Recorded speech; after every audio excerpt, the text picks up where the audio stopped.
I just want to invest in people that really want to be the best that they can be. Hello, everyone. It's Todd Scrima, and I got the lovely Robyn LaVassaur and Jim Reed, and we're doing this one for branch managers. Quick little podcast on healthy PNLs. Healthy PNLs. So we're going to go through this quick and give a couple of tactics, a couple of feelings. To me, when I look at P&L management, I had someone, so in Summit, like any company, we have a budget. And I had a manager come to me this week and say, Todd, I said, this department's the budget's $100,000. Okay, I'm oversimplifying, but it's $100,000 a month. And I said, your budget is 70. And he looked at me and said, how do I cut 30 grand a month? I said, I can't tell you that because that's your job. What I can tell you is you only have 70 grand. The moral to the story is you can only spend what you make. If you take in $10, you can't spend 12. The only people that get away with that is the government. So you take in $10, you got to spend $10 or less if you want to make a profit. It's that simple. Oh, simple, not easy. Or 5150 rule, 5150. If you make 50, you can't spend 51. And did you know that 5150 is the police code for lunatic? Seriously? No. Crazy person. Straight jacket is 5150. Like you got a little crazy going on. We got a whole bunch of branch managers across the country and every company on the planet that is a 5150 right now. We are calling out the 5150. What is happening? I think that when I think of it, Todd, and you've really done a beautiful job of teaching this. Jimmy does an awesome job of managing the P&L, and I'm kind of the newbie to that bunch. And so, I would attest that, and I think both of you would agree, I'm the feeler of the three of us, right? I have a little more feelings, if you will. And feelings don't always create great financial decisions, right?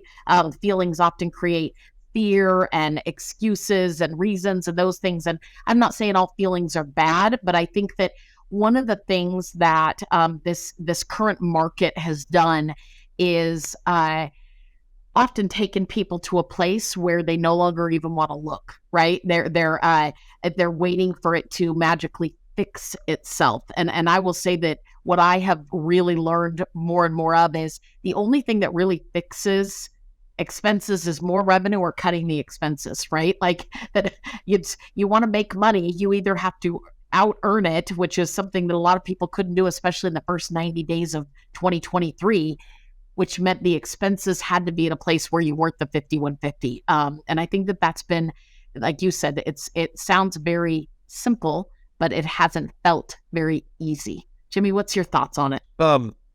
My thoughts are that on P&Ls in general and fixing them or dealing with it is, number one, you have to have a base measurement for your decision-making process and when you run a profit and loss statement. Oh. You have to have a base measurement, and then you have to not let yourself or the people around you convince you that base measurement is no longer valid. Think about it. If you're a loan officer, you can do 50, for sure 40 to 60 loans a year by yourself. You really can, obviously with a branch processor. You can do that. You can. It's 4 loans a month. It's 48 deals. 5 loans a month is 60. 4 loans a month is 48. 5 loans a month is 60.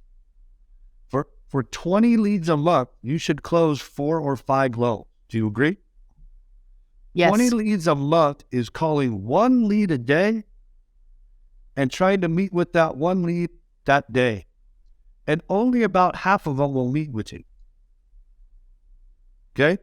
And so when you meet with them, Robyn, it's 2 hours. An hour with them and an hour after to set up the damn file. So it's 30 minutes on the phone and it's 2 hours for half of them. And you're going to tell me you're too busy and it's impossible, and I'm going to tell you BS. And that is the problem. They differentiate. Loans are so much harder today.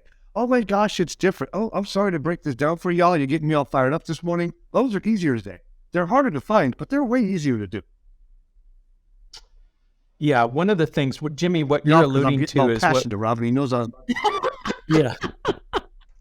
Listen, this is a real struggle for people, Yes. right? Resetting. We just did a podcast on expectation setting for loan officers. It's no different for branch managers, and you have to make sure that people understand that your job, like Todd, how reckless would it be if you owned this company and you didn't make decisions that kept the company in business? It would be reckless. Well, I'll be vulnerable for a second, and hopefully this will give people permission to do the same. Was talking to a friend of mine last night, and he said, well, how you doing? And I said, no, I'm doing pretty good. I said, it's been the hardest year in business I ever had. And he says, describe that. I said, well, for 28 years I've owned this company, the most people I ever laid off in a year was 32. Last year was 450. It's a lot. That's over 10 times the worst market ever in layoffs. And we're talking about P&Ls and loan officers not being willing to part with one assistant. Yes. It's crazy. Yeah, no, it's different, obviously, running a company than a loan officer. But Jimmy, you bring up a good point, is that the LPs, when you look at a P&L, a retail branch P&L, 86% of your costs, 86% are people. 86%. It's either health benefits, it's the computer they need, it's obviously the payroll, the bonuses, all matching payroll taxes, it's all those things. So it's hard. This is hard. I had to lay off one of my best friends last week. It's hard. Gotta make choices. So when you talk about healthy P&Ls, what's killing a lot of branch P&Ls is they've got 40, 50 basis points of assistant costs. Then they wonder why their price is not 40 or 50 basis points better. Look at it.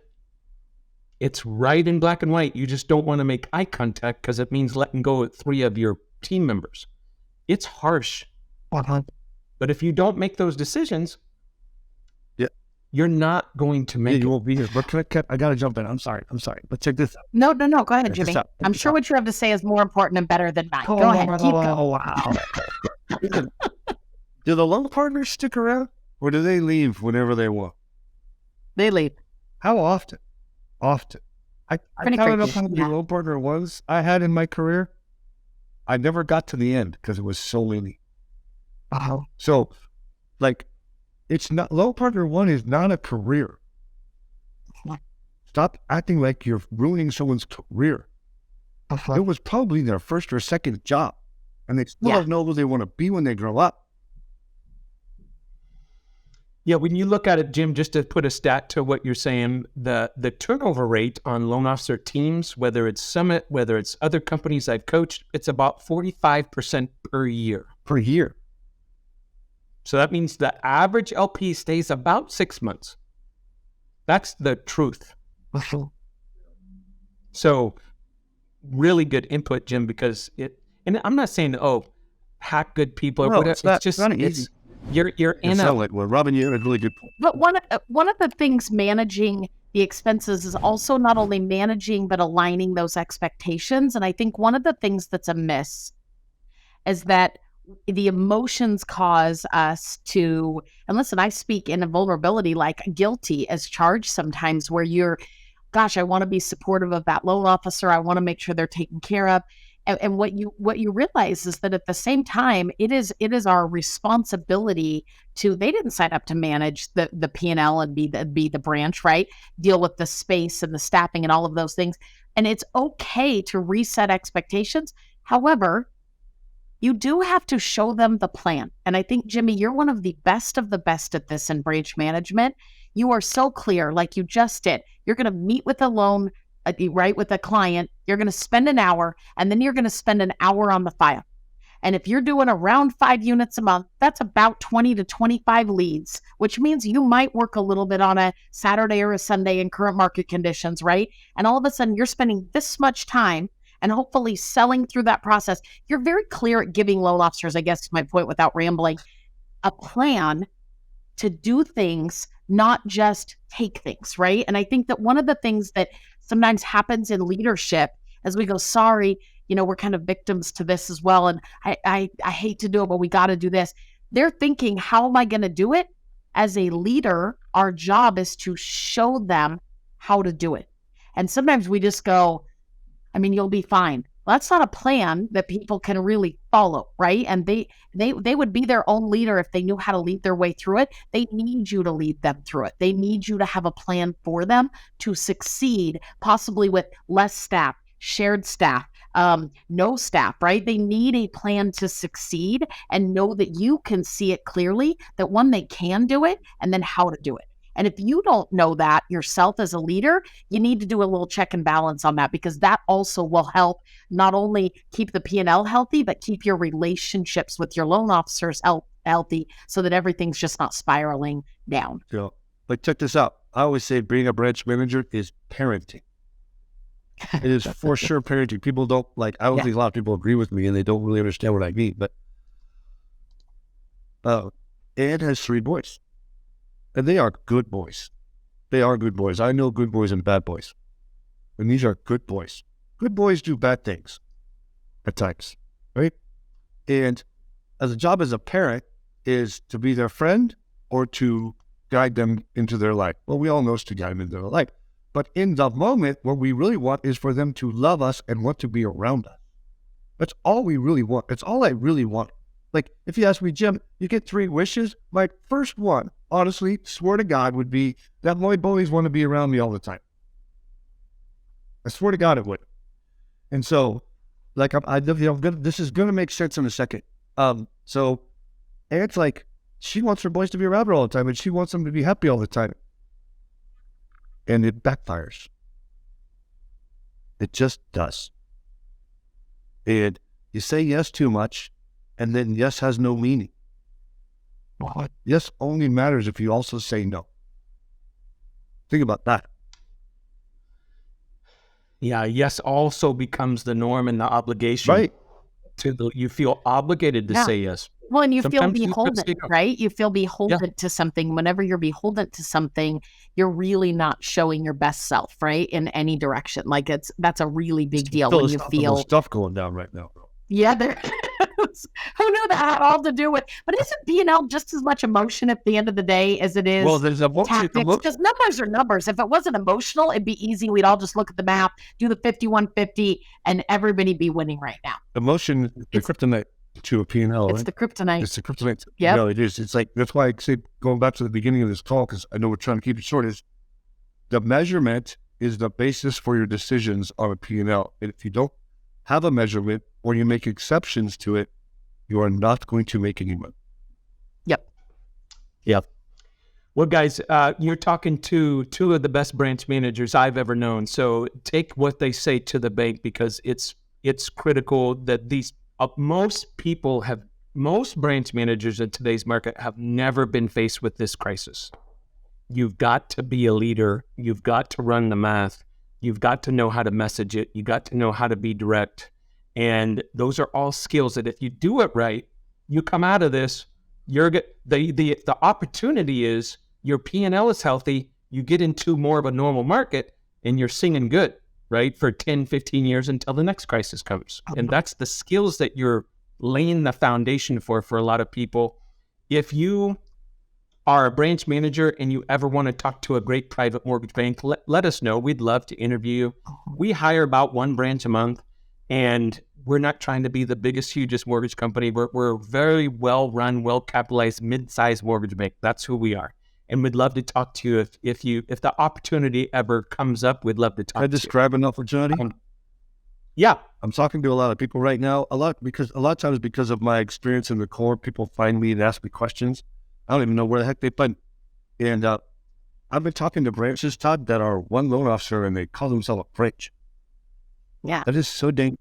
Those days are over. Well, I'm not sure if they're over or not, but it's so dangerous. If you're listening to this and that's you, here's the danger. You have 0 loans 1 month. or your fulfillment, your processor or your processing department, wherever that is, someone leaves or they close it down. With low, does that make sense? Your fulfillment is going to damage your referral partner relationships. The Yeah. stress of expense being a branch with just one loan officer is going to damage your referral partner relationships. What people Not to mention your highest earning is in being a loan officer in that case, not a branch manager. So focus on what earns you the most money. sometimes you got to tear it down and rebuild it. Yep. Sometimes, and when I say tear it down, I don't mean just take the front off the house. I mean go down to the studs and redo the wiring, redo the plumbing, and redo the HVAC, and put solar on it. And I think that right now people got to realize that we're rebuilding. Yeah, fair statement, guys. I think that I'll go out on a limb here at the risk of being offensive. Most single branch managers, probably 80% of them, need to shut it down, go to work for a company, and get back to doing 10 loans a month, 7 loans a month, 5 loans a month. Because what happens is in the P&L, if you have a month where you close, say, no loans as an extreme example, but your overhead's still 20 grand, not only did you not make 20 grand that month, you lost 20. That's a $40,000 swing. It's not a $20,000 swing. It's a $40,000 swing. That right there is what people don't understand. That message. So, guys, I hope that you took a couple tidbits from this and it helped you. Hopefully it's not too direct and you're like, those guys are crazy and they offended me. I'm not trying to offend anyone. We're trying to speak from the heart on how to get through this crisis for all of us so that we can learn skills so that when you get into better times, you're doing even better. That's the goal, okay? Thank you guys very much for listening. Jim, Robyn, thank you very much. Thank you. Thank you. Have a beautiful month.